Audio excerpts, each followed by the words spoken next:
Praise lord. ఎలా ఉన్నారు? బాగున్నారా? ఇది నా దేవుని వాగ్దానం చూసుకుందామా?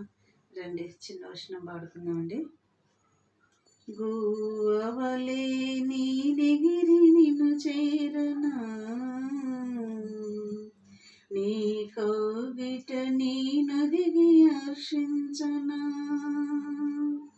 ఈ కోరిక నాలో తీరునా, రాకడలు నీ తీరునా.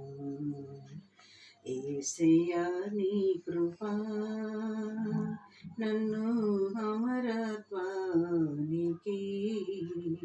హరునిగా మార్చెను.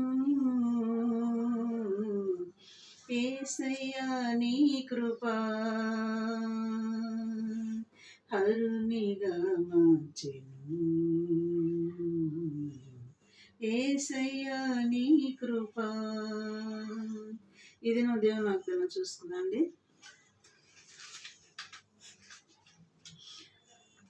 84వ కీర్తన 11వ వచనం మనం చదువుకుందామండి. దేవుడైన యెహోవా సూర్యుడును కేడెమునై ఉన్నాడు. యెహోవా కృపయు ఘనతయు అనుగ్రహించును. యథార్థముగా ప్రవర్తించే వారికి ఆయన ఏ మేలును చేయక మానడు. ఇది నా వాగ్దానం అండి. యథార్థముగా ప్రవర్తించే వారికి ఏ మేలైనా చేయటానికి ఆయన సిద్ధంగా ఉంటాడు. ఏమైనా చేయగలడు. అది ఆయన ఇష్టం కదా. మన దేవుడు ఏదైనా చేయగలడు. కాబట్టి యథార్థముగా ప్రవర్తించే వారికి ఆయన ఏ మేలైనను చేయును గాక మానడు అంటున్నాడు దేవుడు. ఏ మేలైనను చేయక మానడు. ఇది నా వాగ్దానం. వాగ్దానాన్ని బట్టి మనం ప్రార్థన చేద్దామండి. మనకి ఏమై ఉన్నాడు మన దేవుడు? సూర్యుడును కేడుమునై ఉన్నాడంట.